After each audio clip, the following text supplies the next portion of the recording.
तो सुबह सुबह का दिन दिल्ली में आज तीसरा दिन। और यहाँ की सर्दी 10 बजने को आई है, लेकिन ऐसा लग रहा है जैसे सुबह की 6 बज रही हो। सच में भाई साहब बहुत ठंडी है, हालत खराब हो गई यहाँ पे। दिल्ली की ठंड तो ऐसी है, 3 दिन से हम यहाँ रह रहे हैं, सूर्य देवता को देखा ही नहीं, कैसे होते हैं सूर्य देवता।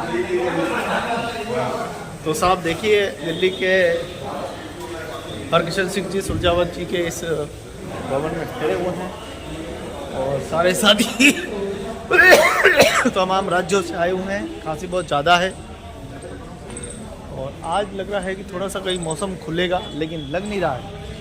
तो ये हमारे देखिए हरकिशन सिंह जी सुरजावत जी की प्रतिमा है और ये पूरी बिल्डिंग चौथे दिन, आज से तीसरा दिन है हमारा। ये 3 दिवसीय कार्यशाला का समापन आज होने वाला है। उसी में राजा मोहन राय सभागार में आज कार्यशाला संपन्न होगी। करीब 24-25 राज्यों से लोग आए। देखिए हमारे सब साथी अपना अपना सामान लेके चेकआउट करें ताकि आज शाम को ट्रेन है।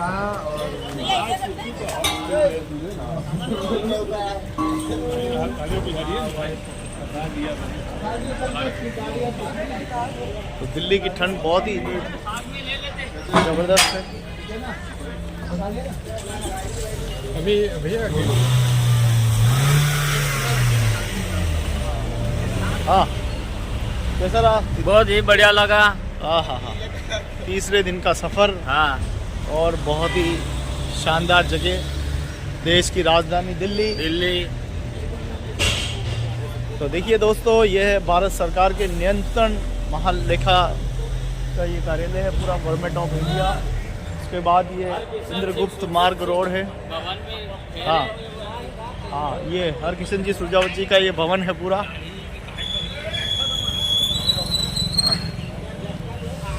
तो दिल्ली में ठंड आपको बता दें कि बहुत ही ज़बरदस्त ठंड है। यहाँ शाम को पूरा शुक्र बाज़ार लगा था, शुक्रवार का पूरा बाज़ार भरा था, लेकिन अभी तो कुछ भी नहीं है, सारे अलग अलग सब गायब हो गए हैं।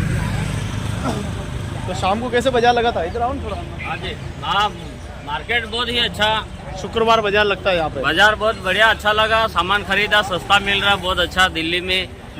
और फिर मौका मिला तो वापस आए, ऐसा लग रहा है। बहुत ही शानदार जगह है दिल्ली। मौसम भी ठंडा है, फिर भी हम लोग यहाँ पे रुके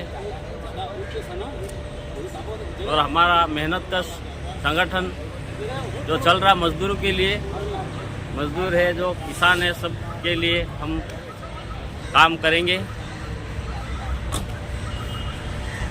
हाँ, तो साथियों शुक्रवार का बाज़ार बहुत ज़बरदस्त यहाँ पे लगा था पीछे की तरफ। और मैं क्या बताऊँ आपको, ऐसी वैरायटी थी कि ये दिल्ली ही अलग, माहौल ही अलग था। शाम का क्या माहौल था और भाई बताएगा, अभी देखो क्या कुछ कहना है। हाँ लोकेश भाई, इससे पहले सर तबीयत ठीक हो गई? हाँ, तबीयत थोड़ी सी ठीक लग रही है, लेकिन खांसी थोड़ी है। आगे आ जाओ, थोड़ा सा बात कर लेते हैं अपन। और ये दिल्ली जैसे शहर में आके आचे बदल जाते हैं, तो क्या राजस्थान की भाषा तो बदली नहीं? बोल अरे बोल रहे प्यारे, अरे क्या अरे बोल रहे प्यारे, तो बहुत कुछ बोल दिया हमारे। अरे पीछे क्या था? शाम को क्या था? शाम को शुक्र पीछे तो लगी मार्केट थी, अभी तो सब हाँ, अभी तो कुछ नहीं है। शुक्र बाजार, शुक्र है बाजार। हाँ, शुक्र है बाजार। तो शुक्रवार का लगा था शुक्र बाजार। और अभी आप देखिए हमारे तमाम साथी बांसवाड़ा जिला और कटिया और उदयपुर से हम राजस्थान हमारी के पूरी टीम यहाँ पे बांसवाड़ा जिले से है। हमारी पूरी टीम राजस्थान से हम शायद 15 जने हैं। 15 जने एरिया से हम आते ये आए हैं। बोलो, पीछे गाड़ियाँ आ रही है। तो लौट जाओ नहीं कपूर सिंह जी, अरे इधर आओ। ये हमारे मेन है, वो बोल रहे भाई है मेन हेड तो अरे दिल्ली में बोल लो यार, फिर मौका नहीं मिलेगा। हाँ, दिल्ली में जो आया है, दिल्ली में सब कुछ मिलता है। हाँ, बाकी ठंड नहीं मिलती। हाँ सर, रमेश भाई कैसा लग रहा है? ठीक लग रहा है। यहाँ से जल्दी छूट जाए। हमारे भीमा अच्छा लग रहा है हमारा। यहाँ 6 दिन के लिए आए थे। नाम बताओ, नाम? मेरा नाम पारसिंह डिंडोर, मैं ब्लॉक तहसील कुशलगढ़ से, जिला बांसवाड़ा, राजस्थान से दिल्ली में कोई कार्यक्रम समाज के हित लड़ने के लिए आया हूँ। समय को भरोसो कोनी ओ कदी पलटी मार जावे। अरे सर आपका तो जलवायु कुछ और है यार, कदी क्या बताएं कदी यार। कदी कदी गाड रासू सिंह हार जावे। समय को भरोसो कोनी 3 दिन सूरज नहीं निकले ठंडा मर जावे, दूधनी छूट जावे। हाँ, तो ये दिल्ली का नज़ारा आप देख रहे हमारे थे। रमेश जी है पाली जिले से, हाँ रमेश जी, इनके साथ में हम बांसवाड़ा उदयपुर से समय को भरोसो कोनी। जब कहीं गाड़ी आ जावे, तो कब कभी याद जावे, कभी ऊपर चढ़ जावे। मजा आ गया। तो ये दिल्ली की हमारे सड़कें गोविंद हैं। सिंह जी से मिलना हुआ, उदयपुर से हाँ हाँ हाँ हाँ। सर, हम बांसवाड़ा डिस्ट्रिक्ट से कितने लोग हो? 10। अरे वो तो सब ठीक है, गाड़ियाँ नहीं चढ़ा रहे पर हाँ। ये तो दोस्तों नमस्कार, प्रणाम। तो दोस्तों आप सब कैसे हैं? अच्छा है कि आप सब अच्छे होंगे, लेकिन आपको बता दें कि हम भी दिल्ली में अच्छे हैं, कुशल है, मंगल है। और आपको बता दें कि हम मजदूर भाइयों के हितार्थ के लिए, मजदूर भाइयों के विकास के लिए, मजदूर भाइयों के हक अधिकार को जिंदा रखने के लिए केंद्र दिल्ली में बैठे हुए हैं। ये दिल्ली है और ये दिल्ली है दिल वालों की। तो दिल वालों से हम कुछ मांगने के लिए आए हैं। यहाँ रहते हैं प्रधानमंत्री जी और अच्छा, दिल्ली से बड़े दिल्ली में आए हैं हम। बड़े बड़े नेताजी यहीं रहते हैं। और अच्छा, दिल्ली भी है, कुशलगढ़ में है। हातिया दिल्ली जो हमारे गांव के 2 किलोमीटर दूर है, और हातिया दिल्ली से हम दिल्ली में प्रवेश करते हैं। हाँ, तो एक गांव है छोटा सा कुशलगढ़ में, हाकिया दिल्ली, और वो दिल्ली और ये दिल्ली फर्क है भाई। वो छोटा सा गांव है, ये राजधानी है।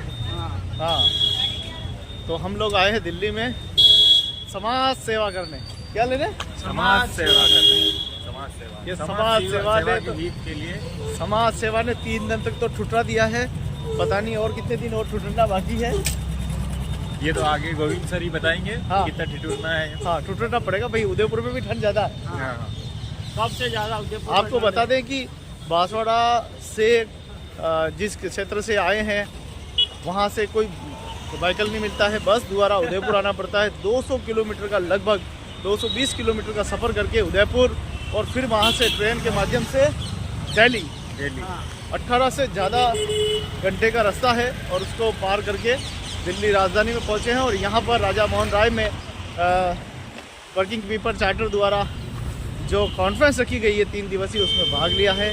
मजदूर मुद्दों को समझा है, जाना है कैसे है कानून है, नए कानून क्या है, पुराने कानून क्या है, लोगों की समस्या क्या है, भेदभाव क्या है, उसके बारे में समझा है। सभी साथियों ने समझा है। और अब हम आज की अंतिम कार्यशाला समापन होना है, उसी के लिए अब एक बार और जा रहे हैं। वहाँ जाकर क्या कुछ होता है आपको भी बताएंगे। आप मेरे चैनल के साथ बने रहें, समझें, क्योंकि जानकारी ही सबसे बड़ा हथियार है। यस, जानकारी है तो आपके पास ताकत है, जानकारी नहीं तो ताकत नहीं है। कुछ भी नहीं। मान लीजिए दिल्ली का रोड आपको पता नहीं है, तो फिर आप यहाँ गोते खाती रहेंगे।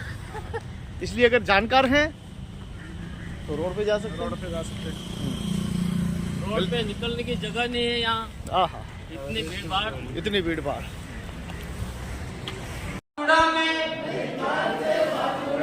बस बीत गया राम राज ने लाता लाता, किड़ी जोए बाट लाडला, अब तो वक्त पिछाण रे, लापुंचा में पाण रे वे, लापुंचा में पाण रे, लापुंचा में पाण रे वे, लापुंचा में पाण रे। दफ्तर सुना कुर्सियां खाली, दफ्तर सुना कुर्सियां खाली, बिना अप्सरा बाबू गायब, ई भारत रा राम रुखारो, थोड़े काम में बरसा खोवे, बिन प्रसादी काम न होवे, चपड़ासी सु अफसर तक को, जेब गर्म ही खास धर्म है, जेब गर्म ही खास धर्म है। देता अफसर मिली भगत सु, देता अफसर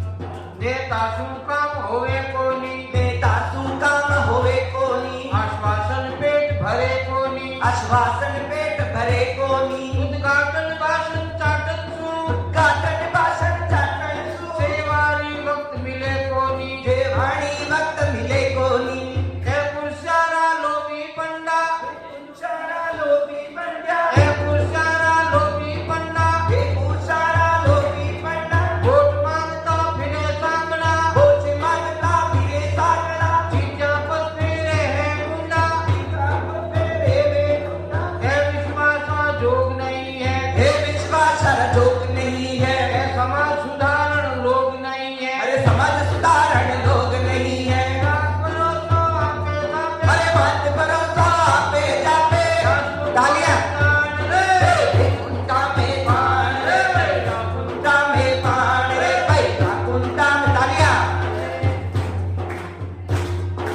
दफ्तर सुना कुर्सियां खाली दफ्तर सुना कुर्सियां खाली बिना अक्षरा बाबू गाए अरे बिना रे अप्सरा भाग गाया इबादत करो राम निकालो अरे इबारत को नाम निकालो थोड़े काम में बरसात होवे थोड़े काम में वर्षा खोवे फिर बरसाती काम न होवे कि पैसा से काम न होवे कपड़ा शिशु अफसर तक को चपरासी सु अक्सर तक को जेब कर्म ही खास धर्म है अरे जेब धर्म ही खास धर्म है नेता अफसर मिली भगत सु अरे नेता अक्सर मिली भगत सु जनता लोग उन्नाण रे लाकुंचा में पाण रे कुंटा में पान रे कुंटा में पान रे क्या बात है, जोरदार तालियां। मजदूर एकता, क्या बात है, बहुत जोरदार।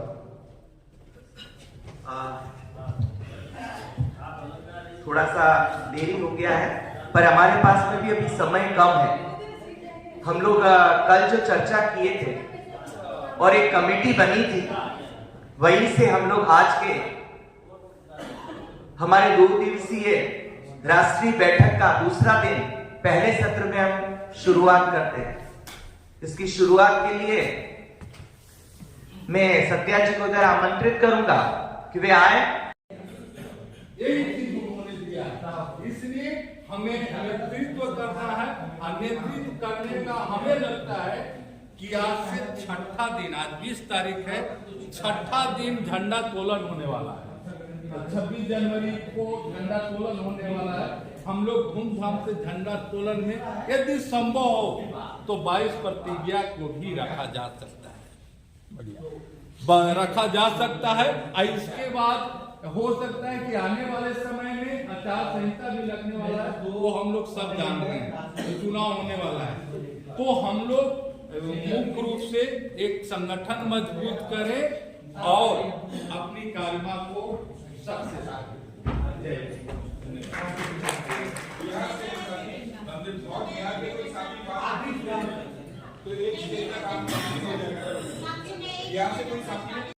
उसके ऊपर फोकस कीजिए। विचारों को अभी रखने का समय नहीं है, ये माफ करें। मतलब 6 महीने में हम क्या क्या कर सकते हैं वो बताइए।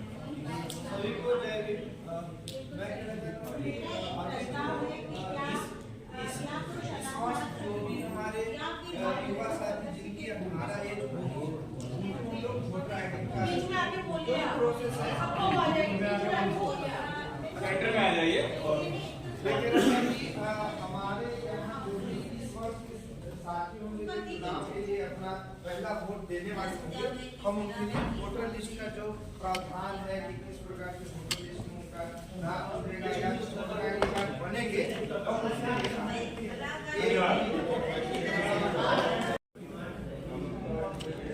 आवाज आप सामने वाले बात में जाने के लिए अच्छा समर्थन करो। और बस उड़ीसा से कोई है क्या? हम आगे बढ़ते हैं। महाराष्ट्र ये 6 महीने में क्या बात कर सकते हैं?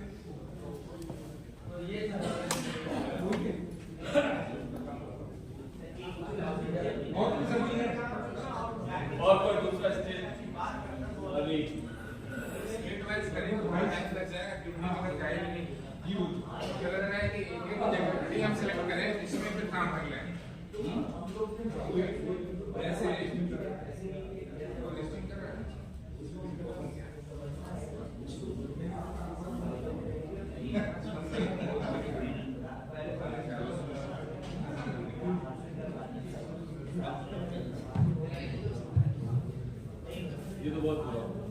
आवाज आ रही है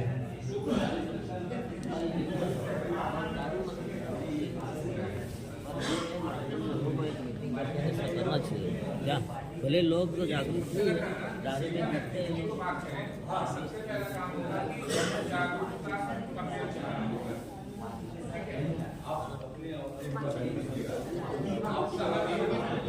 अब जागरूकता कैंपेन अगर हम चला रहे हैं तो यहाँ पे कुछ संस्था चलाने वाले लोग भी हैं, कुछ संगठन के लोग भी हैं और भी तरह के डायरी काम करने वाले लोग हैं। तो जो संगठन के साथ है वो संगठन जागरूकता करे, उनके साथ मीटिंग करें, जो भी उनका कम्युनिकेशन मैकेनिज्म है उसका इस्तेमाल करके जो हमारे मुद्दे हैं इलेक्शन को लेकर के जो हमारी जनता की समस्याएं हैं उनको प्रसारित करें। ये एक्टिविटी होगी। संस्था समूह के साथ काम कर रहा है, किसानों के साथ काम कर रहा है, उनके साथ मीटिंग कर रहा है कम्युनिटी में, उस मुद्दे को वहाँ मुझे लग रहा है जागरूकता पे हमें एक स्ट्रेटेजी बनानी पड़ेगी और उसमें चुनाव की बात जो भी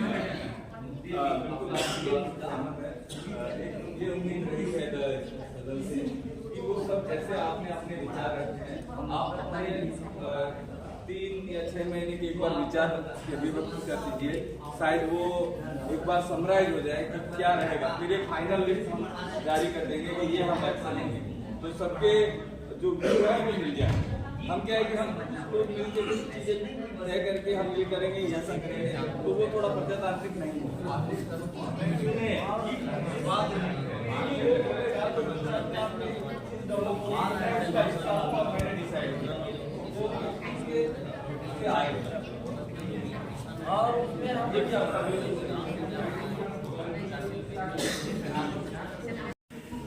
तो नेशनल कॉन्फ्रेंस दिल्ली के राजा मोहन राय सभागार में आयोजित हो रही है। असमानता और भेदभाव के खिलाफ जन आंदोलन श्रम संगठन जन संगठन यहाँ मौजूद है और आप देख सकते हैं कि सभी जन संगठन मिलकर आगामी अपना एजेंडा तैयार किया है, क्या कुछ करने वाले हैं, क्या कुछ करेंगे अपने अपने क्षेत्र में जाकर।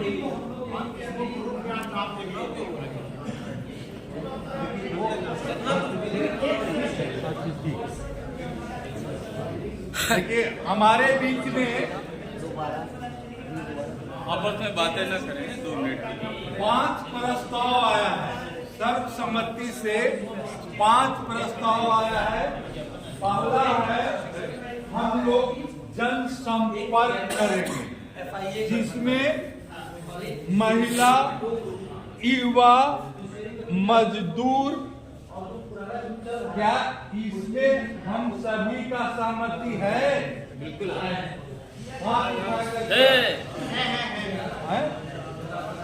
क्योंकि यही हम लोग कर भी रहे। युवा जोश ताकत के साथ में है, हम सहमत। दूसरा है पॉइंट कार्यकर्ता जागरूकता, उसमें है ईवीएम प्रक्रिया की जानकारी, मुद्दे की राजनीतिक जानकारी, voting list up to date, voting के दौरान सावधानियां। जो हम लोग बूथ कमेटी बनाते हैं हर एक गांव में, ये बूथ कमेटी हमारा जो जिसकी लड़ाई उसकी अगुवाई, हमारा तकलीफ है तो हम ना आगे बढ़ेंगे।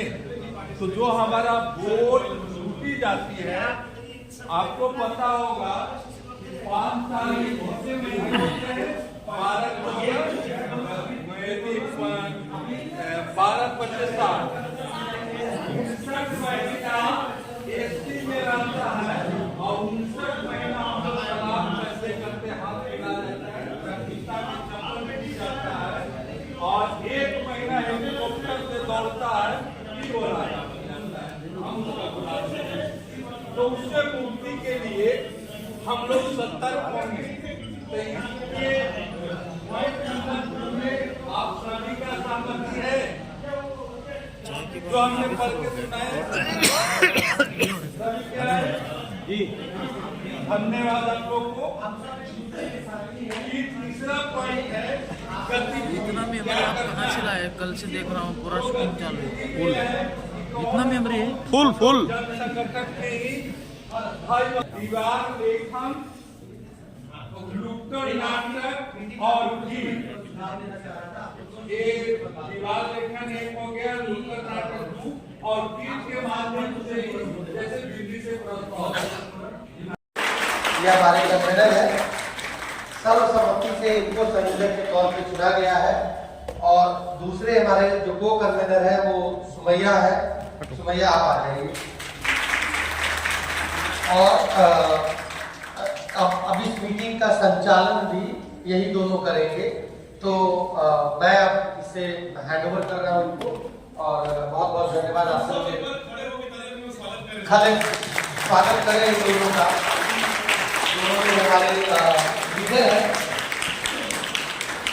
और इसलिए बहुत महत्वपूर्ण है एक नैरेटिव सेट करना होता है, नैरेटिव बनाना होता है।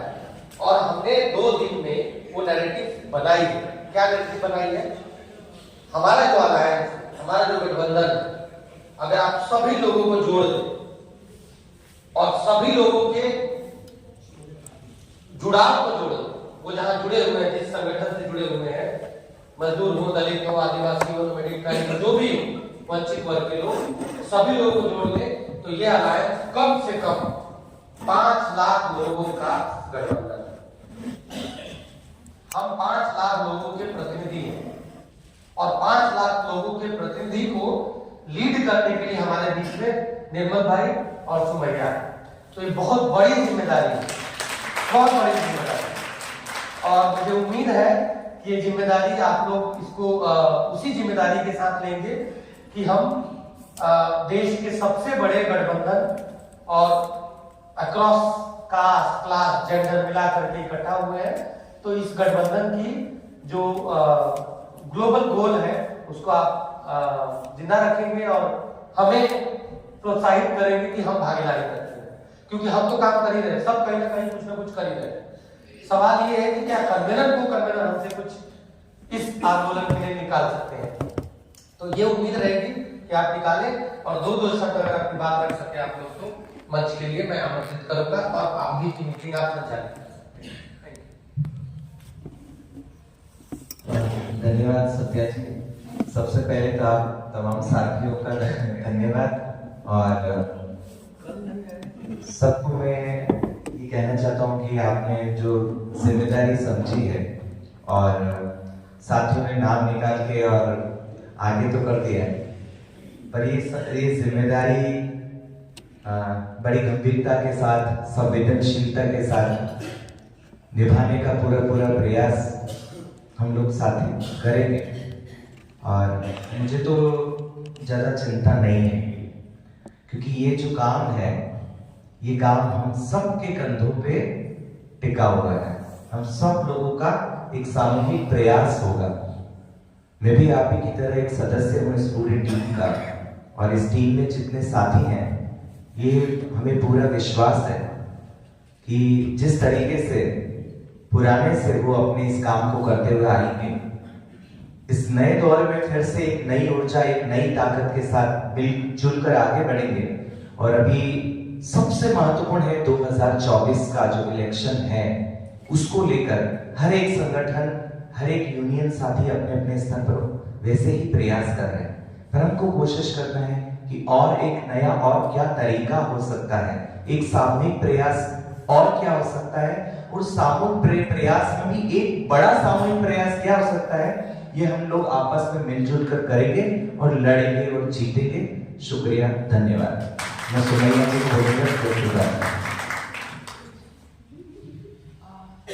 शुक्रिया साथियों। मेरा नाम सुमैया खातून है और मैं पेशे से वकील हूँ। मैं दिल्ली हाई कोर्ट में प्रैक्टिस करती हूँ। आप लोगों ने मुझे चुना तो मैं इस जिम्मेदारी को कोशिश करूंगी कि अच्छे से निभाऊं, क्योंकि मैं बहुत छोटी हूँ और जिम्मेदारी बहुत बड़ी है। तो अगर आप लोग साथ दोगे तो इंशाल्लाह मैं कर पाऊंगी, क्योंकि मैं बहुत ज्यादा नहीं जानती ग्राउंड लेवल को।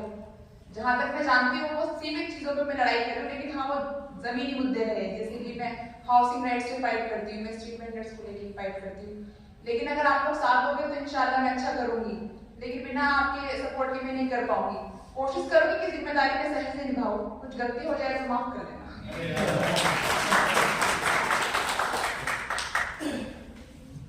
तो साथियों, अभी कमेटी के साथियों ने मिलकर एक छोटा सा एक कार्यक्रम तय किया है। वो कोई बड़ा कार्यक्रम नहीं है, बड़ा इन लोगों ने कुछ डिस्कस किया है। हाँ, जो छोटा सा एक कार्यक्रम तय किया है वो कोई बड़ा कार्यक्रम नहीं है, क्योंकि वो केवल कमेटी के कुछ सदस्यों से निकल के आया है। एक बड़ा सा कार्यक्रम आप लोगों के बीच में से निकल के आया है।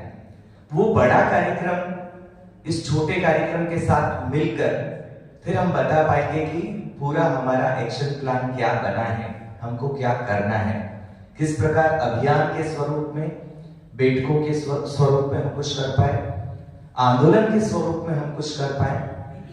ये अभी हम सभी के कार्यक्रम को जब एक साथ साझा करेंगे, एक साथ कंपाइल करेंगे, मिलाएंगे, तभी हम उसको प्रस्तुत कर पाएंगे। मैं निवेदन करूंगा, हमारा जो इस तरफ कमेटी के बीच में, आपके तमाम साथियों के कमेटी के बीच में जो चर्चा हुई और आपने अपनी तरफ से कुछ प्रस्तावित कार्यक्रम तय किए, मुद्दे तय किए, कार्यक्रम तय किए 3 महीने 6 महीने के लिए, तो आप में से एक साथी अगर उसके बारे में अगर आप सबके बीच में रखेगा तो हम सब उससे रूबरू हो पाएंगे। तो वो कोई एक साथी जो कि पूरी चर्चा को समेटते हुए कि उन्होंने क्या तय किया, नहीं खड़ी ना, आप भी खड़े हो जाइए ना साथ में, महिला साथी भी आ जाएंगे।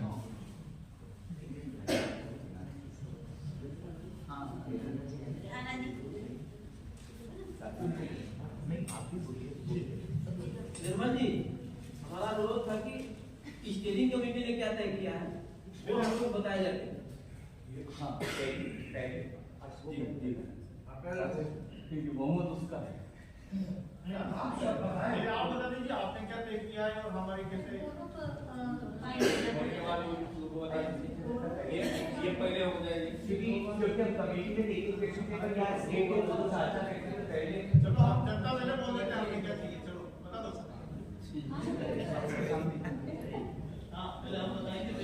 बोलिए ना, कोई दिक्कत नहीं, ऐसा नहीं कुछ लाइन में कुछ होना है, आपको जो किया हमने भी आपकी तरह ही किया है, जो आपने तय किया, कुछ बड़ा नहीं है।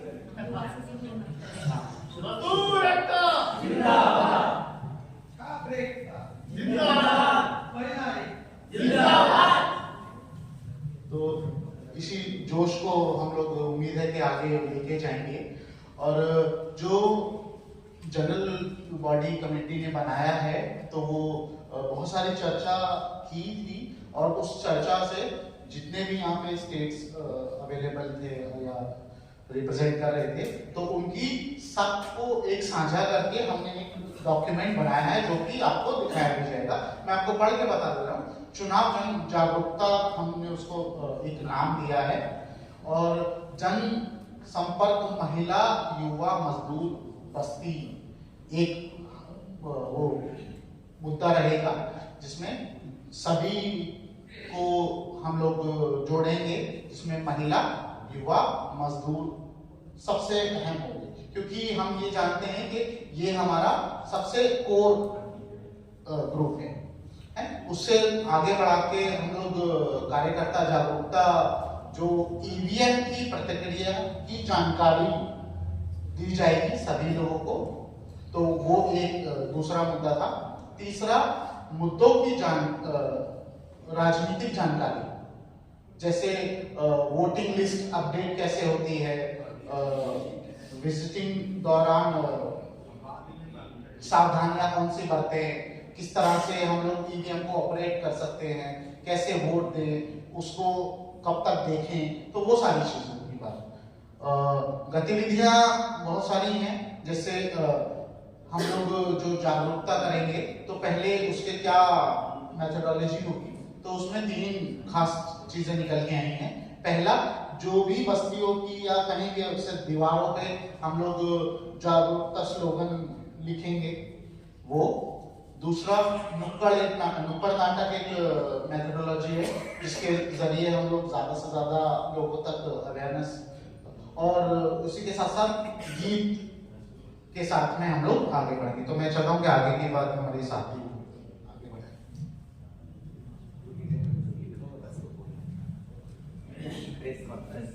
प्रेस कॉन्फ्रेंस में पैम्फलेट वितरण करना, सोशल मीडिया पर जागरूक करना, नुक्कड़ सभा, चौपाल, लोक प्रतिनिधि, सर्व पार्टी या संपर्क, घोषणा पत्र, ज्ञापन देना, वादा करवाना, ये सब हमारे इसमें चुनाव में मुद्दे रहेंगे। और हर एक जो भी सांसद रहेगा उसके पास जाएंगे, जिसने भी नामांकन दाखिल करेगा, ताकि उनसे हम वादा लें कि जो मजदूरों के हक में बात करेगा हम उसके साथ रहेंगे, चाहे कुछ भी हो जाए। लेकिन जब तक मजदूरों के हक में बात नहीं करता तो फिर वो पार्टी हमारे लिए कुछ भी नहीं है। मजदूरों के हक में और महिलाओं के और जो वंचित समुदाय या वंचित मुद्दे रह गए हैं उन सब के बारे में बात करेगा, हम उसी से बात करेंगे।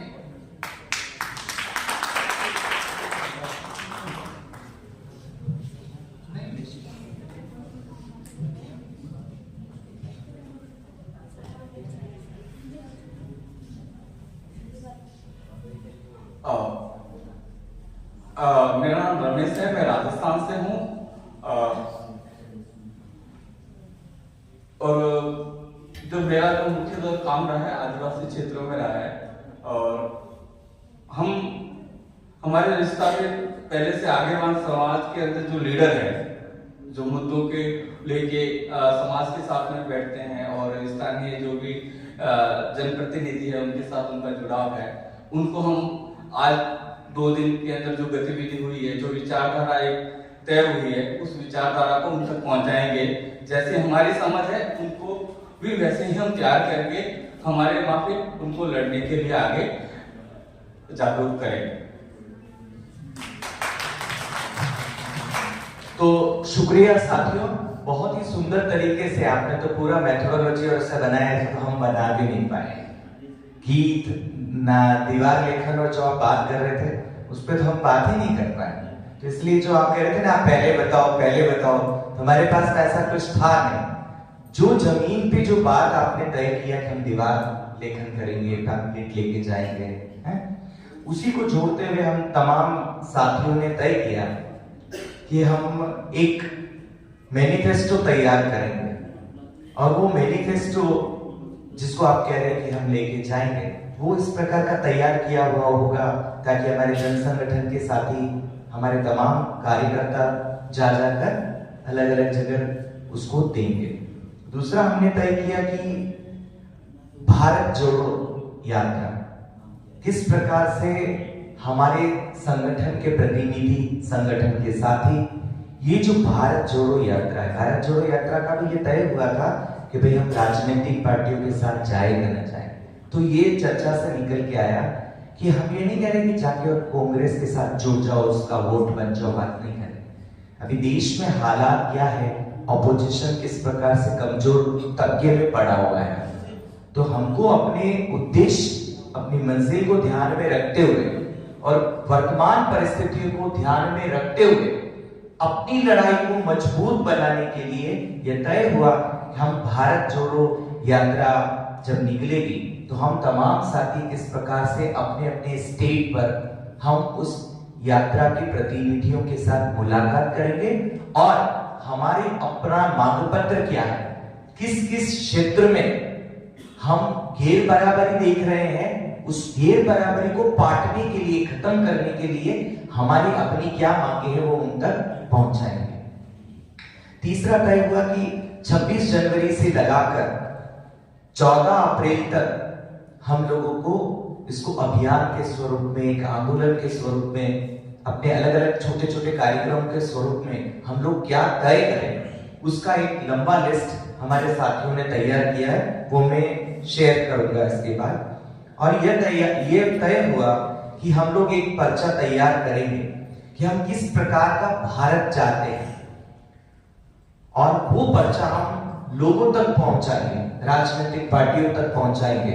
हमें कैसा भारत चाहिए, ताकि उन पार्टियों को भी समझ में आए और वो तमाम नागरिकों को समझ में आए कि हम कहां पर जाकर अपनी ताकत को दे रहे हैं।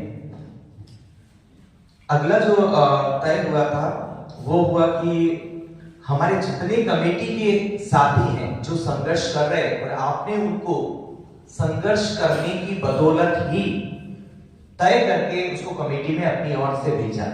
आप नहीं भी जाकर उनको भेजा क्योंकि आपको लगा कि हमारे सबके मुद्दों की बात वो अच्छे से कमेटी के बीच में या राष्ट्रीय स्तर पर या अंतर्राष्ट्रीय स्तर पर वो रख पाएंगे। तो इन तमाम साथियों की जिंदगी का संघर्ष एक कहानी के रूप में 1 पेज, 2 पेज, 10 पेज, 20 पेज में लिखा जाए, ताकि पता चले कि इस कमेटी के जो साथी हैं वो किस संघर्ष से निकल के आए और क्या संघर्ष कर रहे हैं। एक ये तय हुआ कि हम लोग मासिक ऑनलाइन मीटिंग हर महीने करेंगे। उसमें कमेटी का एक मीटिंग होगा, कमेटी तय करेगी कि तत्काल जो ज्वलंत मुद्दे आ रहे हैं, तत्काल कुछ घटनाएं घटी हैं, उन घटनाओं के ऊपर हमारे अपने अभियान की तरफ से, संगठन की तरफ से क्या जवाब जाना चाहिए, हमको क्या स्टैंड लेना चाहिए, वो तय होगा। और 20 तारीख तय हुई कि एक मंथली मीटिंग जो है कमेटी हर महीने की 20 तारीख को करेगी शाम के टाइम में, ताकि हम इन मुद्दों पर चर्चा करें। यह भी तय हुआ कि हम लोग किसी भी प्रकार से कमेटी के साथी के ऊपर या जो संगठन हमारे साथ में जुड़े हुए हैं उनके साथी को अगर कोई गिरफ्तार करता है, कोई हमला होता है, एकजुटता के साथ हम सारे स्टेट के अंदर, और ये भी प्रयास करें कि ये मैसेज अंतर्राष्ट्रीय स्तर पर जाकर सारा एक साथ एक टाइम एक समय में हम लोग कोई कॉल दें जहां पर हम सब लोग खड़े हो सके, सड़कों पर खड़े हो सके और सरकार को भी अपनी बात पहुंचा सके। और अंतिम में तय हुआ कि 10 लाख लोगों तक हम लोगों को अपनी रीच करनी है, उन तक पहुंचना है। कि हम सब लोगों के लिए एक बड़ा काम है कि हम लोग इसको कैसे डिवाइड कर सकते हैं, प्लानिंग कर सकते हैं। तो कमेटी प्लानिंग करके तमाम संगठनों के साथ ये प्लान साझा करेगी। मुझे लगा कि मोटा मोटा मैंने बताया है, अगर इसमें और कुछ सुमैया को भी मैं बोलूंगा कि वो इसमें जुड़ने आएगी।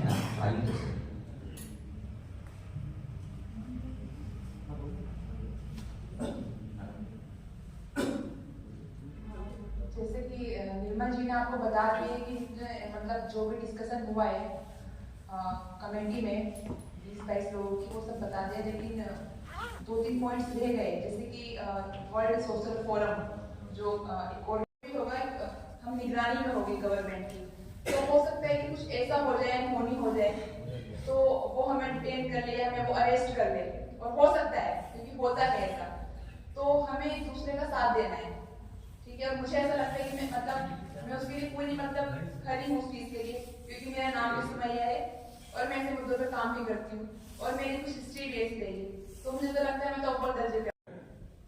उस समय में सारी खेल और सारी जो लड़ाई परसेप्शन की तरह, और जब तक हम परसेप्शन और नैरेटिव क्रिएट नहीं करते हैं, तो कल 2-3 साथी बोल रहे थे मैन्युफैक्चरिंग कंसेंट, तो अगर आपके पास कंसेंट नहीं तो मैन्युफैक्चर कर लीजिए, तो ये दुनिया की एक रीत चल रही है।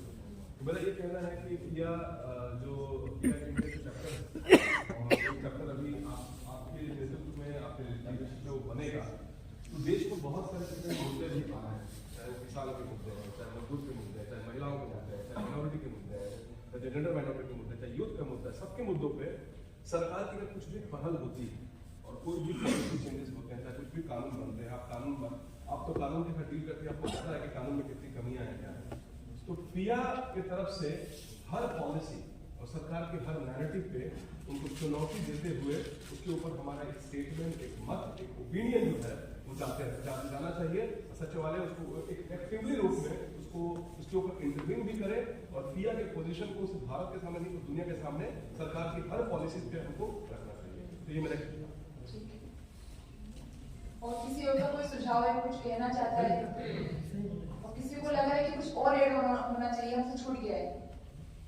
स्टीयरिंग कमेटी का स्टेट का जो विभाग है वो किस तरीके से कम्युनिकेशन होगा, स्टेट को कैसे रिप्रेजेंटेशन आएगा इसमें, वो थोड़ा सा बता देते हैं।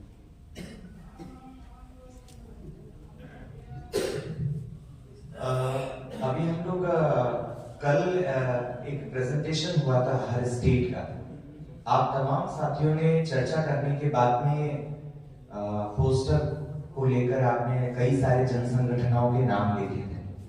अभी हमको थोड़ा सा जाके मैपिंग करना पड़ेगा। कमेटी के स्टेट के जो रिप्रेजेंटेटिव है वो एक बार मैपिंग जरूर करें कि हम कितने जन संगठनों को जोड़ चुके हैं। थोड़ा सा वो अपना प्लान भी देंगे कितने जन संगठनों को और जोड़ना है, कितने साथियों तक उनको पहुंचना है, ये प्लानिंग होगा। स्टेट के साथ उनका कैसा होगा, कमेटी का जो मेंबर है जो स्टेट का, उसकी जिम्मेदारी होगी वो अपने स्टेट के तमाम जन संगठनों को जोड़ेंगे, उनसे बात करेंगे, उनके कुछ मुद्दे होंगे वो प्रयास करेंगे कि वो अपने राज्य स्तर पर उनको सॉल्व करवा पाए।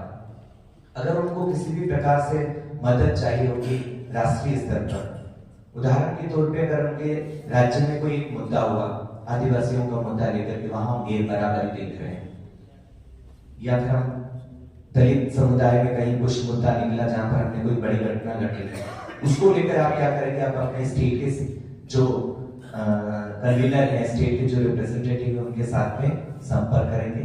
स्टेट रिप्रेजेंटेटिव तय करेगा कि उनको अपने स्तर पर इस लड़ाई को किस प्रकार से लड़ना है और राष्ट्रीय स्तर पर उनको क्या सहयोग चाहिए।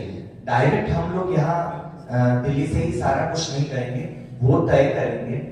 राज्य स्टेट कन्वीनर है, उनकी भी जिम्मेदारी है कि वो राज्य स्तर पर अपना एक कमेटी बनाए।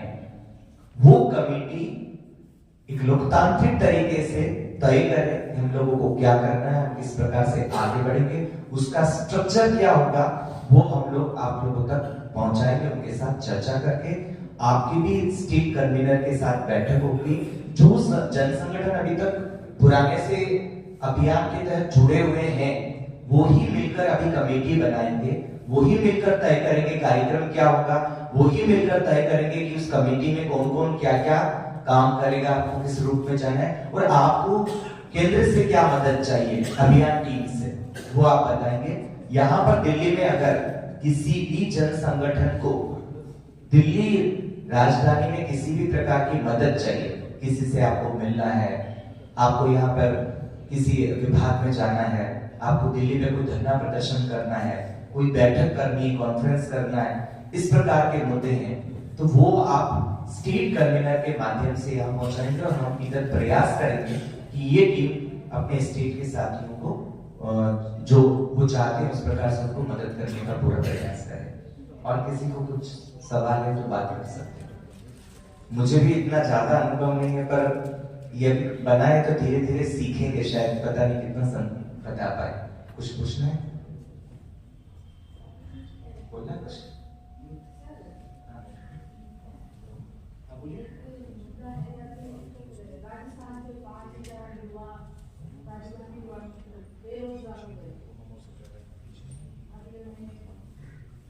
तो अभी जैसे इन्होंने एक मुद्दा बता दिया, इस मुद्दे पे तो अभी हम चर्चा नहीं कर पाएंगे क्योंकि अभी सब लोग जाएंगे, पर जैसे इन्होंने एक मुद्दा बताया, अब हम राजस्थान का कन्वीनर ये मुद्दे को लेकर पहले अपने स्टेट कमेटी के साथ में चर्चा करेंगे, प्लान करेंगे क्या तो मदद चाहिए और क्या वो कर रहे हैं, वो फिर इधर दिल्ली में शेयर करेंगे, तो फिर यहाँ से उनको कितना मदद हम दे पाएंगे वो तय करेगा। अभी तो मैं एकदम से तो मुझे नहीं पता कि हम बेरोजगारी के मुद्दे को लेकर अभियान शुरू कर चर्चा नहीं कर पाएंगे। तो आपको एक अलग बहुत सारे मुद्दे, ऐसा नहीं गैर बराबरी को लेकर केवल हम मजदूरों का मुद्दा ही उठा लेंगे, ऐसा नहीं है। मुद्दे तो बहुत सारे निकल के आएंगे, हमको ये देखना है, जैसे चंदन जी ने भी बोल दिया अभी आके, हर एक मुद्दे पे अपना जवाब जानना चाहिए। हमको अपनी क्षमताओं को देखते हुए हमको ये थोड़ा देखना भी पड़ेगा कि कहां तक हम लोग पहुंच पा रहे हैं, क्या टीम को बड़ा करने का जरूरत है, हमको और क्या रिसोर्स चाहिए। तो समय रिसोर्स को देखते हुए हम लोग बिल्कुल तय करेंगे कि जहां जहां पर गैर बराबरी है वहां हम अपनी तरफ से कुछ जवाब दे पाए।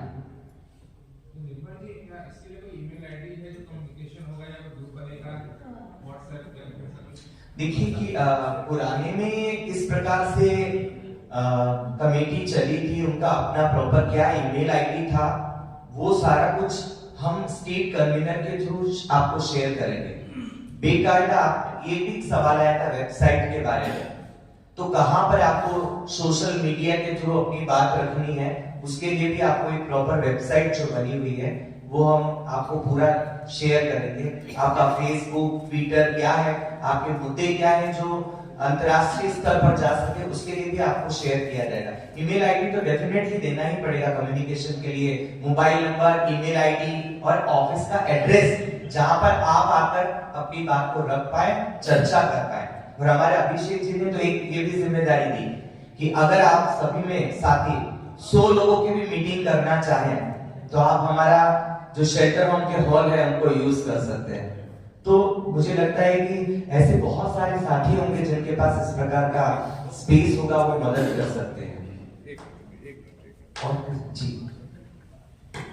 मेरा पूछना था कि जो स्टेट कमेटी बनी उसमें 25-30 राज्य हैं यहाँ 21-22 तक, तो जो स्टेट कमेटी का जो फॉर्मेशन होगा वो कितने समय तक हो जाना चाहिए और उसमें कितने लोग रहेंगे और वो मीटिंग कहाँ लगाई जाएगी, उसके लिए संसाधन कैसे होगा, तो सारी चीजें भी क्लियर करना चाहिए मेरे हिसाब से। तो क्योंकि आप जब राज्य कमेटी की बात कर रहे हैं तो नेशनल कमेटी में मान लीजिए 24-25 लोग, तो स्टेट कमेटी में कितने लोग होंगे? जैसे उत्तर प्रदेश बहुत बड़ा राज्य है, तो वहाँ हम लोग किस तरीके से करेंगे, क्या होगा उसको भी डिफाइन करेंगे, क्योंकि समय हमारे पास लिमिटेड है और समय से पहले अगर हम नहीं कर पाएंगे तो फिर आगे और चीजों को मैनेज करने में दिक्कत होगी। जी जी, तो मुझे लगता है कि इस बारे में कि कितने मेंबर होंगे ये तो कुछ चर्चा तो हुई नहीं, पर मैं अगर आप चाहे तो मैं अभी तो, क्योंकि मैंने कमेटी के साथियों से तो नहीं पूछा है तो मैं नहीं कह सकता कि 10 होंगे 12 होंगे, पर अभी जो आप इधर नेशनल लेवल का जो आपने अभी कमेटी आप लोगों ने मिलकर तय किया, तो पहले तो नहीं बोला था कि 16 मेंबर होंगे 15, वो तो पश्चिम बंगाल, राजस्थान, उड़ीसा और निकल के 8 मेंबर बनते गए एक एक स्टेट से। तो ये तय करेगा आपके राज्य के अंदर कितने जिले हैं, अधिकतम जिलों तक आपका पहुंच, जहां से एक जिले से एक प्रतिनिधि महिला, ट्रांस और पुरुष को ध्यान में रखते हुए, जेंडर को ध्यान में रखते हुए सबकी सहभागिता हो, सबकी साझेदारी हो, तो वो स्वयं तय करे कि हमारे यहाँ से कितना हो। मुझे ऐसा लगता है, बाकी तो टीम से पूछ के आपको बताया जाएगा कि कितना हो सकता है। मुझे लगता है कि ये तो स्टेट तय कर सकता है, जितना बड़ा स्टेट है उतने मेंबर हो सकते हैं। मेरा कहना है कि लोगों की 2:30 बजे से कहीं जानी शुरू हो जाएगी, इसको वाइंड अप कर दीजिए। अपने वीरेंद्र भारद्वाज साथी का 1-2 मिनट का एजेंडा है, उनका थोड़ा सा उनको बुला दीजिए और अगर कोई सवाल नहीं तो इसको वाइंड अप करके लोगों को जाना शुरू करना। एजेंडा भी नहीं रखेंगे, केवल अगर आपको 1-2 लाइन में कुछ बोलना है तो ठीक है। अभी एजेंडा, अभी रेहाना जी को भी हमने बोला बेरोजगारी पे हम बात नहीं करें, तो एजेंडा के लिए तो माफी चाहते हैं, पर अगर वो एक उनका तमन्ना थी, वो सत्या जी को एक पुस्तक जो है वो भेंट करना चाह रहे थे सबके साथ में, तो वो आ सकते हैं इधर, वो दे दें। मैं 1 मिनट के लिए कि अभी फाइट इक्वालिटी अलायंस का जो पूरा इंडिया ग्रुप है और जो स्टीयरिंग कमेटी है, उन दोनों की ऑनलाइन मीटिंग होगी, बहुत सारी बातें जो नहीं भी हो पा रही है वहां पे भी कर सकते हैं। और एक और मैं चाहूंगा, हमारे बीच में गिग वर्कर के मुद्दे को लेकर विशेष तौर से अर्बन कंपनी के बारे में आपने सुना होगा, तो अर्बन कंपनी के खिलाफ संघर्ष कर रही है और वो पूंजीपतियों को ललकार रही है। सीमा जी हमारे बीच में आई हैं, तो हम सब लोग तालियों से उनका स्वागत करेंगे। सीमा जी का, सीमा जी अगर 1 लाइन में, क्योंकि समय नहीं है, माफ कीजिएगा, तो 1 लाइन में अगर आप कुछ मैसेज देना चाहे तो आप प्लीज आइए। हाँ, इस यहाँ आ गए आप लोग फोटो कौन कर रहा है सामने, विजय फोटो कर दीजिए, गोविंद जी। जो भीषण विपरीत परिस्थितियों में भी दुनिया की बेहतरी के सृजन करता है, जिनके इतिहास को मिटाने का प्रयास लोग दमनकारी करते हैं, लेकिन वे विचलित नहीं होते, उन्हें ये बुक सादर समर्पित है।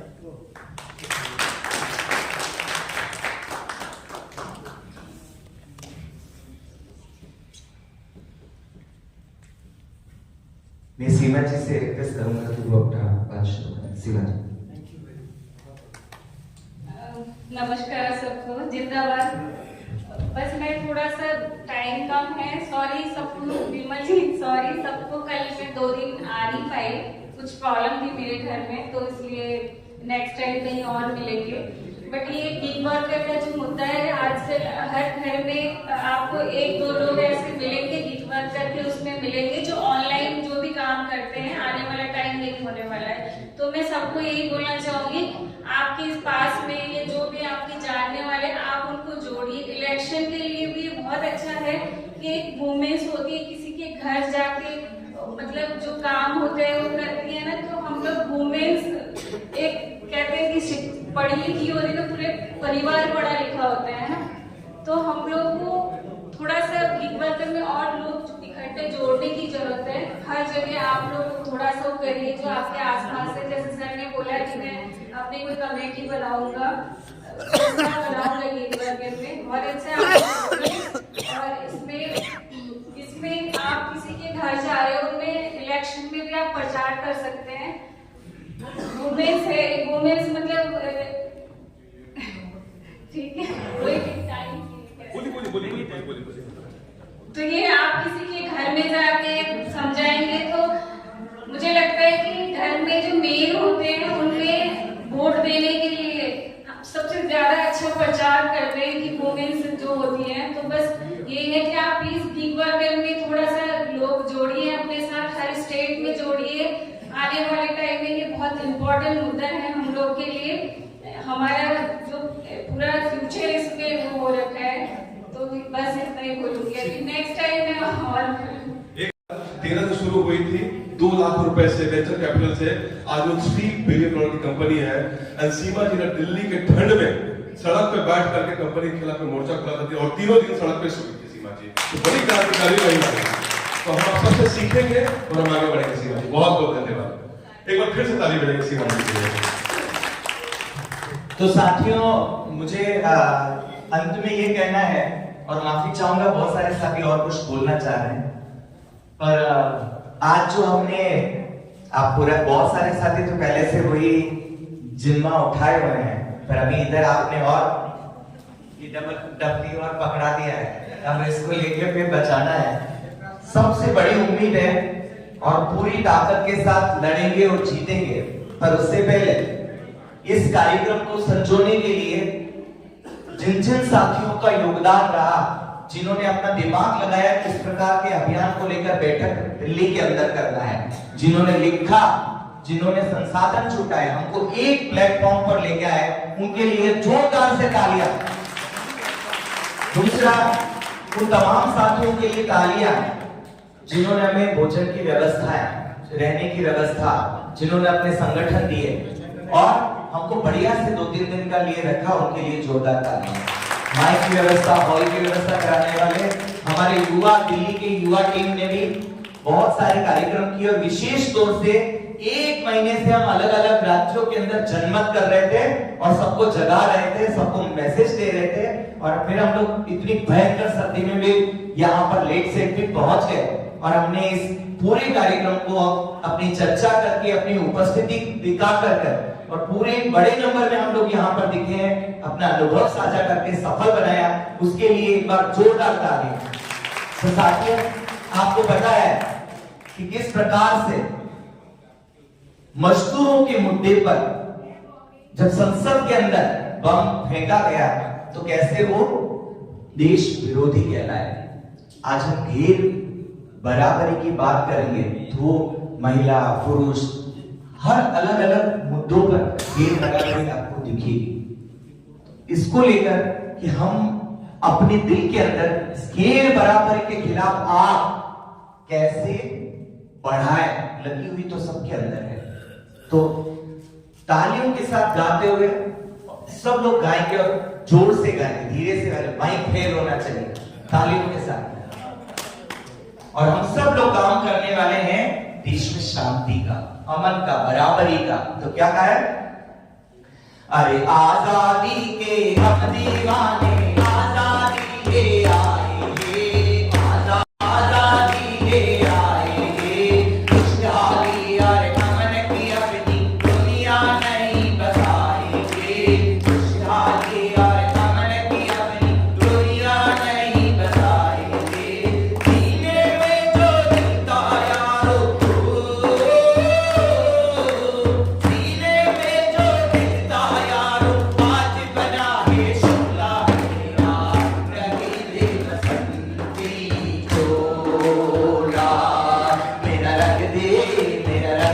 बसंती चोला माए रंगी दे बसंती चोला माए रंगी दे बसंती चोला। इन्होंने तो हमारे बसंती रंग पर ही कब्जा कर लिया। रंग किसी के बाप का नहीं था और वही देर बराबरी शुरू होती है तो हम लोग हमारे हर एक एक का दिल जिसके अंदर अंगारे भड़क रहे तो क्या कहा है, ए भगत सिंह तू जिंदा है, भगत सिंह तू जिंदा है, हर एक लहू के कतरे में, हर एक लहू के कतरे में, इनकलाब के नारे मेरे, एक लहू के कतरे में, इनकलाब के नारे में, इनकलाब के नारे में, इनकलाब के नारे में, ए भगत सिंह तू जिंदा है, हर एक लहू के कतरे में, भगत सिंह तू जिंदा है, हर एक लहू के कतरे में। तूने तो कतरी बोला था ये आजादी नहीं धोखा है, ये आजादी नहीं, बोलिए ये आजादी नहीं धोखा है, ये आजादी नहीं धोखा, ये मोदी मोदी नहीं है यार, जोरों के संग सौदा है, सत्ता के संग सौदा है, सत्ता के संग सौदा। इस झूठे जश्न की रौनक में फंसे हुए किसानों मेरे, झूठे जश्न की रौनक में फंसे हुए किसानों में, रोए हुए जवानों में, ए भगत सिंह तू जिंदा है, हर एक लहू के कतरे, हर एक लहू के कतरे में, इनकलाब के नारे में, एक लहू के कतरे में, इनकलाब के नारे में, इनकलाब के नारे में, भगत सिंह तू जिंदा है, हर एक लहू के कतरे में, है भगत सिंह तू जिंदा है, हर एक लहू के कतरे में। सबसे बड़ी इस देश में लड़ाई है भूख की लड़ाई, और जब तक इंसान भूखा रहेगा तब तक हम ये गैर बराबरी के खिलाफ चिल्लाएंगे, लड़ेंगे और संघर्ष करेंगे। तो क्या कहा है, इतिहास में भी हम भूखे थे और आज भी ठोकर खाते हैं, आज भी ठोकर खाते हैं, जिस गाड़ी पर रखा भरोसा आज भी धोखा देते हैं, वो आज भी धोखा देते हैं, कोई राम नाम बलिहार पुकार आज भी जाने लेते हैं, वो आज भी जाने लेते हैं। अब याद है भगता तेरी आती, अब याद है हिमरा तेरी आती, आग लगी है सीने में, भगत सिंह तू जिंदा है, हर एक लहू के कतरे, हर एक लहू के कतरे में, इनकलाब के नारे मेरे, एक लहू के कतरे में, इनकलाब के नारे में, इनकलाब के नारे में, है भगत सिंह तू जिंदा है, हर एक लहू के कतरे में। एक सबसे बड़ी बात जो मैं हर मन से कहता, हम सब समाज के साथ काम करने वाले लोग हैं और सभी ये तय करते हैं अपने स्किल को लेकर, अपने प्रोफेशन को लेकर हम लोग काम कर रहे हैं, और वहीं हम गैर बराबरी की बात भी कर रहे हैं, और हम लोगों को ये रहता है इस बार ये प्लान करेंगे, ये कुछ व्यवस्थाएं होगी तो हम लड़ेंगे, बाकी देखते। ऐसा नहीं, यहाँ पर बैठने वाला हर एक ऐसा व्यक्ति है जो न पैसों का इंतजार करता है, न किसी व्यक्तियों का इंतजार करता है, कोई आ रहा नहीं आ रहा तो अकेला ही चल पड़ता है, तो काफिला तैयार हो जाता है। तो क्या कहा है, अंधेरों का ये तख्त हमें ताकत से अब ठुकराना है, ताकत से अब ठुकराना है, ताकत से अब ठुकराना है, हर सांझ जहानी की उड़ान उस नई सुबह को लाना है, उस नई सुबह को लाना है, चलो के राह पर कर मिटने की, चलो के राह पर कर मिटने की क्रांतिकारियों की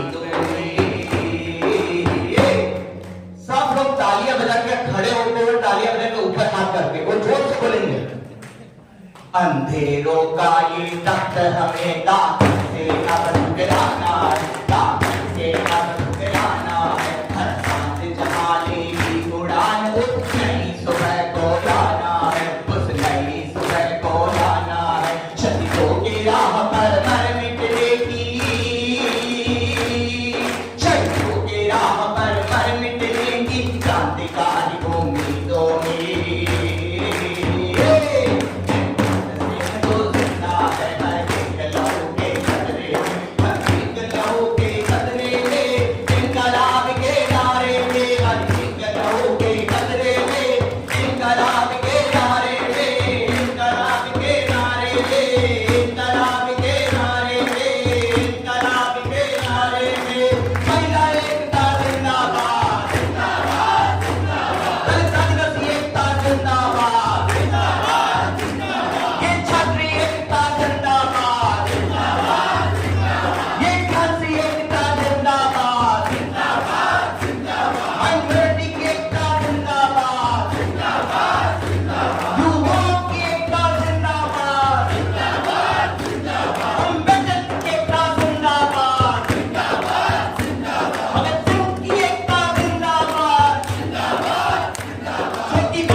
और हमारे सभी आयोजन करने वाली राज्य स्तरीय टीम को भी धन्यवाद।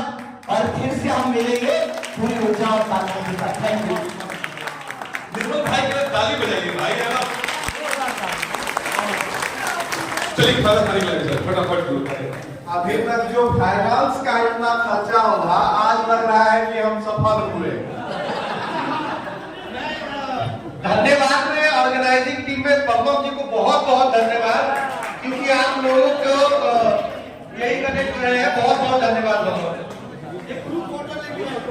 दो फोटो बाहर की तरफ भी ले सकते हैं। हाँ, बाहर चलेंगे वहीं पर ग्रुप फोटो लेंगे।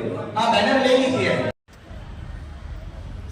सती प्रथा पर आंदोलन करने वाले आंदोलनकारी राजा मोहन राय के बारे में कौन नहीं जानता।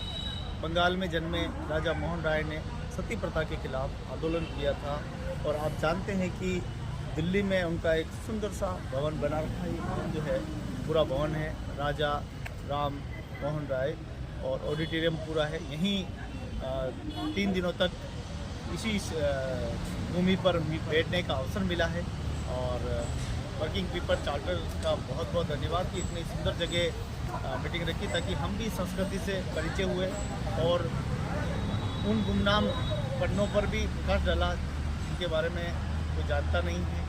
और राजा मोहन राय के नाम तो उससे सब भली भांति परिचित है, कितना बड़ा वो आंदोलनकारी थे, उनसे काफ़ी प्रेरणा लेते हैं और उनके चरणों में शत नमन करते हैं। तो साथियों, मैं दिल्ली में मौजूद हूँ अभी और आप देख सकते हैं कि 3 दिनों से सूरज के दीदार नहीं हुए और आज सूरज के दीदार हुए हैं। अब कुछ थोड़ी सी रोशनी दिखाई दे रही है, दोपहर का समय है और आप देख पा रहे हैं कि कितना ज़बरदस्त है। लोग जैसे ही थोड़ी धूप निकली है तो लोग धूप का जो है आनंद ले रहे हैं। 3 दिनों के बाद कोई धूप देखने को मिली है और देखिए कितनी बड़ी यहाँ पर हर गली मोहल्ले में आप देखेंगे बड़े रोडे, आपको चाय की थड़ियाँ हर जगह मिलेगी और चाय की थड़ियों के साथ साथ आपको बहुत सारे यहाँ पे नाश्ते की जो है पकवान भी आनंद भी ले सकते हैं। तो ये है दिल्ली का खूबसूरत रोड, विष्णु दिगंबर मार्ग, गंधर्व विद्यालय, RTO नई दिल्ली। दिल्ली का मौसम बड़ा ही ज़बरदस्त रहता है, सर्दी गर्मी वर्षा सब ऋतु रहती है। 3 दिनों तक दिल्ली में रहने का मौका मिला है। वर्किंग पीपल चार्टर जन संगठनों के सहयोग से 3 दिवसीय कार्यशाला का आयोजन दिल्ली के राजा राम मोहन ऑडिटोरियम में ये 3 दिवसीय सभागार में आयोजन हुआ है और 3 दिनों तक बड़ा ही आनंद लिया है और सब श्रम कानूनों को समझा है। सभी साथियों ने 21 राज्यों की करीब भागीदारी यहाँ पर रही है। 21 राज्यों के, राजस्थान से करीब 15 लोग हम मौजूद थे। राजस्थान के आप देख सकते हैं कि बांसवाड़ा, उदयपुर और पाली आदि क्षेत्रों से लोग यहाँ मौजूद थे। सभी ने श्रम कानूनों को लेकर और गैर बराबरी असमानता को लेकर एक बड़ा चिंतन हुआ और एक फेडरेशन तैयार किया गया। 21 मेंबर उसमें चुने गए और बड़ी संख्या में करीब 200 से 250 लोगों की भागीदारी इस कॉन्फ्रेंस में रही और बड़ी संख्या में लोगों ने वोटिंग की है और 21 लोगों का प्रतिनिधि मंडल बनाया है। पूरे देश में मजदूरों के स्तर को ऊपर कैसे लाए और ये असमानता की जो खाई है इसको बेरे जाए, पूंजीवाद होता जा रहा है, गरीब होता जा रहा है, इस खाई को कैसे भरा जाए उसके लिए विचार मंथन किया जा रहा है और ये बहुत ही अच्छी 3 दिनों की कार्यशाला संपन्न हुई है। आज पहली बार 3 दिनों के बाद सूरज देवता के दीदार हुए हैं और अब देखते हैं मजदूर भाइयों के लिए संघर्ष कर रहे हैं। कल वापस नागपुर के दिल्ली जाना है, वहाँ पे भी मजदूरों की 2-3 दिन की कार्यशाला है, उसमें भाग लेना है। बिना घर से निकले कुछ मिलता नहीं है, ज्ञान लेना है तो घर से बाहर निकलना पड़ता है। कहते हैं कोशिश करने वालों की कभी हार नहीं होती और घर बैठे भागने वालों की कभी जय जयकार नहीं होती। जय हिंद, धन्यवाद। नमस्कार दोस्तों, मेरा नाम धर्मवीर सिंह है। मैं पंजाब के फिरोजपुर डिस्ट्रिक्ट से आया हुआ हूँ और पिछले 25-26 सालों से अनऑर्गेनाइज सेक्टर है, भट्ठा मजदूर, मनरेगा, कंस्ट्रक्शन वर्कर जो है, खेती मजदूर है और कई तरह के मजदूर हैं, कच्ची मंडियों में काम करने वाले मजदूर हैं, उनके बीच हम काम कर रहे हैं। तो हमें बहुत अच्छा लगता है क्योंकि वो हमारे अपने भाईचारे के लोग हैं, अपने लोग हैं जिनकी तरफ कोई भी ना तो सरकार ध्यान देती है, ना कोई इंडस्ट्री का मालिक ध्यान देता है और ना ही कोई और संस्था। तो हम उनके लिए काम कर रहे हैं, उनके बच्चों के लिए काम कर रहे हैं, महिलाओं के लिए काम कर रहे हैं क्योंकि भट्ठा इंडस्ट्री पर जो प्रवास से मजदूर आते हैं, यूपी और बिहार से मजदूर आते हैं, उनके बच्चों के रहने सहने के लिए कोई अच्छे प्रबंध नहीं है, बच्चों के लिए एजुकेशन का कोई प्रबंध नहीं है, भट्ठों पर स्कूल नहीं है, महिलाओं के रहने के लिए कोई खास प्रबंध नहीं है, क्वार्टर अच्छे नहीं है। तो उनको लेकर हम ये काम कर रहे हैं। तो आज हमें यहाँ WPC की 3 दिन की मीटिंग में आने का मौका मिला है। तो हमें बहुत अच्छा लगा क्योंकि देश के करीब 21-22 स्टेटों से लोग यहाँ आए हुए हैं। तो अलग अलग मुद्दों पर काम कर रहे हैं, कोई महिलाओं पर काम करता है, कोई किसानों पर काम करता है, कोई गिग वर्कर पर काम करता है, कोई डोमेस्टिक वर्कर पर काम करता है। तो यहाँ सब लोगों को मिलकर हमें बहुत खुशी हुई है और हमारा हौसला और भी बड़ा है और जोश भी बड़ा है और हम ये उम्मीद लेकर जा रहे हैं कि आगे आने वाले समय में हम जो इनके काम है उनके साथ मिलजुल कर रहेंगे और कंधे से कंधा मिलाकर चलेंगे, क्योंकि अभी देश में जैसे हालात चल रहे हैं कि बहुत सारे मजदूर कानून है वो तोड़े जा रहे हैं, मजदूरों से 8 घंटे की बजाय 12 घंटे काम लिया जा रहा है। तो ऐसे ये सब तमाम मुद्दों पर हमें काम करने की ज़रूरत है, वो हम काम कर रहे हैं और मुझे खुशी है कि WPC एक बहुत बड़ा प्लेटफार्म, ऐसा प्लेटफार्म है जो जितने भी संगठन है पूरे देश में काम करते हैं, चाहे वो किसी मुद्दे को लेकर काम करते हैं, उन सब संगठनों को एक जगह इकट्ठा होने का मौका दे रहा है। मुझे इस बात की खुशी है। धन्यवाद, शुक्रिया। कहाँ हुई है मीटिंग स्थान? ये दिल्ली के राजा राम मोहन राय हॉल में मीटिंग हुई है और जो बाहर से लोग आए हुए उनके ठहरने के लिए सुरजीत भवन में रखा गया था और जो मीटिंग है वो राजा राम मोहन राय हॉल में चली है। यहाँ खाने पीने का अच्छा प्रबंध है, रहने का अच्छा प्रबंध है। सभी लोगों ने आपसी भाईचारे का सबूत देते हुए प्यार मोहब्बत से ये 3 दिन यहाँ ठहरे हैं, रहे हैं और आज हम जब जा रहे हैं तो सभी लोगों में एक बहुत बड़ा उत्साह बड़ा है, आपसी प्यार मोहब्बत की भाईचारे की का बहुत बड़ा सबूत दे रहे हैं। खातून है और मैं दिल्ली हाई कोर्ट में प्रैक्टिस करती हूँ। तो यहाँ पर जिस जगह पर मैं आई हूँ ये ITO पर एक हॉल है और यहाँ पर 3 दिन का एक वर्कशॉप था जिसमें फाइट फॉर इनइक्वालिटी था। जैसे कि हम देख रहे हैं कि जो हमारे देश में चल रहा है कि मतलब गैर बराबरी जैसी चीज़ें चल रही है और वो गैर बराबरी क्या है हमें खुद को आइडेंटिफाई करना होगा। तो उन्हीं को लेकर यहाँ पे कुछ मुद्दे निकल कर आए हैं और जिस पे काम करना होगा और उम्मीद करते हैं कि जो भी आगे चुनाव हो, जो आने वाले वक्त में चुनाव होने वाला है अभी हाल में, तो जब भी हम मतलब सरकार को चुने या वोट दे तो हम ये देखें कि कौन हमें वो चीज़ों से मुक्ति दिलाएगा, गैर बराबरी से मुक्ति दिलाएगा और हमारे लिए काम करेगा, गरीबों के हक की बात करेगा, मजदूरों की बात करेगा, रेहड़ी पटरी वालों की बात करेगा, महिला कामगारों की बात करेगा और घर के मुद्दे की बात करेगा। क्योंकि सबसे बड़ी बात तो ये है कि घर ही नहीं है बहुत सारे लोगों के पास और घर है भी तो फिर खाने के लिए नहीं है, तो हमारी रोजी रोटी की बात कौन करेगा। तो ऐसे काफ़ी सारे मुद्दे आए हैं जिन पे हम आगे काम करेंगे और जो भी हमने इनिशिएट करा है वो हम बताएंगे और उस पर पूरी कोशिश करेंगे कि काम हो और आगे बढ़े। और हमने कोशिश करी है कि हमारे साथ और ज़्यादा से ज़्यादा लोग जुड़े, पार्टिसिपेट करें, ताकि हमारा जो मूवमेंट है या जो भी मतलब जिस तरीके से हम लोगों को बताना चाह रहे हैं कि हम किस मुद्दे पे काम कर रहे हैं और हमारा क्या मुद्दा है गरीब तबके से जुड़ा हुए लोगों का, तो वो हम बताएंगे। अभी हम दिल्ली में हैं और दिल्ली में आप जानते हैं कि गीग वर्कर्स जो है बड़ी संख्या में यहाँ पर, दिल्ली एक देश की राजधानी है और सबसे ज़्यादा गीग वर्कर्स यहाँ काम करते हैं, चाहे जोमेटो हो, स्विगी में हो, रैपिडो में हो, ओला में हो, उबर में हो और तमाम तरह के जितने भी वर्कर्स है गीग वर्कर्स वो यहाँ पर बहुत ज़्यादा तादाद में है और कहें तो यह जननी भी है, यहीं से जन्म हुआ है सभी कंपनियों का, दिल्ली से ही शुरुआत हुई है। हमारे बीच में एक आयरन लेडी है जिनका नाम सीमा जी है और सीमा जी हमें बताएंगे कि किस प्रकार से आंदोलन को खड़ा किया, आज आंदोलन किस स्तर पर पहुंचा है और ये जो रेडर जितने भी हैं जो काम करते हैं उन रेडरों को क्या क्या समस्याएं आती है, वो अपना घर कैसे चलाते हैं, क्योंकि मुझे नहीं लगता है कि उनकी रोटी भी पकती होगी जिस काम में।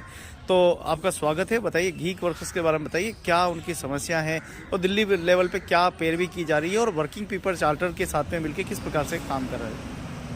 नमस्कार, मैं गीग वर्कर जो होती हैं, जो मेन जो काम करती हैं, जो मेन है वुमेन्स है, लड़कियां हैं यहाँ पे दिल्ली में या बॉम्बे में भी बहुत सारे सुसाइड कर रहे हैं आज के टाइम में, क्योंकि जो मेहनत कर रही हैं, जो मेहनत का जो पैसा है उसको वो नहीं मिल रहा, कमीशन, प्रोडक्ट, ये वो उसमें सारा पैसा चला जाता है। और जो मेन चीज़ है कि आपको कभी भी आपकी ना जो आईडी होती है वो ब्लॉक कर देते हैं ये लोग। तो आप रातों रात आप सो के उठे हो, मॉर्निंग में आपकी आईडी ब्लॉक, क्या करोगे आप? सुसाइड, कई लोग तो सुसाइड करते हैं, किसी के बच्चे का फीस देना होता है, किसी का रेंट देना होता है, बहुत सारी ऐसी चीज़ें होती हैं, प्रॉब्लम्स होती हैं, आप बिना बताए वो करते, बेच देते, मतलब आईडी ब्लॉक कर देते हो। सामान जो इन्वेस्ट किया है एक तरह के, जो जैसे मैं बताऊँ अर्बन कंपनी है, जो भी है, लड़कियां जब ज्वाइनिंग करती है ना तो प्रोडक्ट है ख़रीद के वहाँ पे ज्वाइनिंग करती है, तो वो बोलते हैं आपकी आईडी कभी भी ब्लॉक नहीं होगी। तो कुछ टाइम आप जब करते हो तो 1-1.5 साल के बाद आपकी आईडी ब्लॉक कर दिया। जो इतने मोटा मोटा पैसा कमा रहे हैं वो बाहर ले जा के इन्वेस्ट करते हैं। जो मेन जो हमारे ज़मीन में रह के काम करने वाले जो लोग हैं उनको ही जो मेहनत का हक है वो नहीं मिल रहा।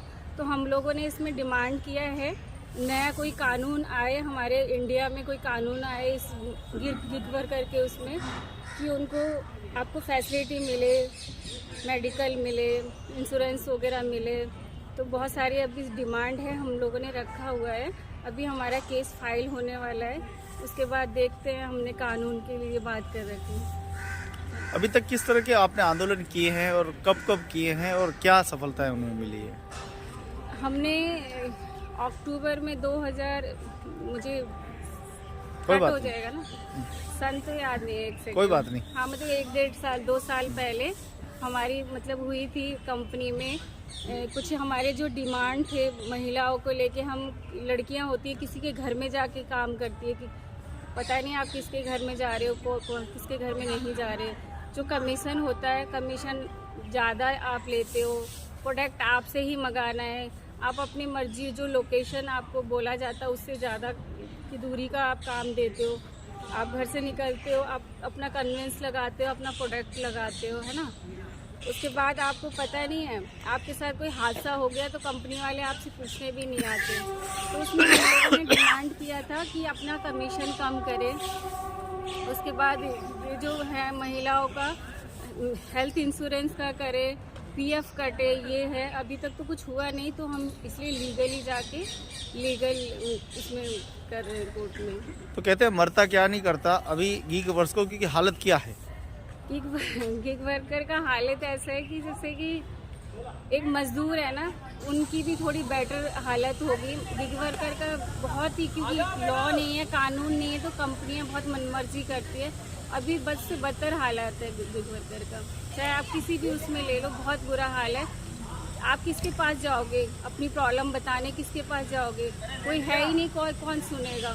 ना गवर्नमेंट सुन रही है, ना आप कोई लॉ है जो आप लीगली केस वो कर सकते हो। तो हम लोगों ने इसलिए केस फाइल किया।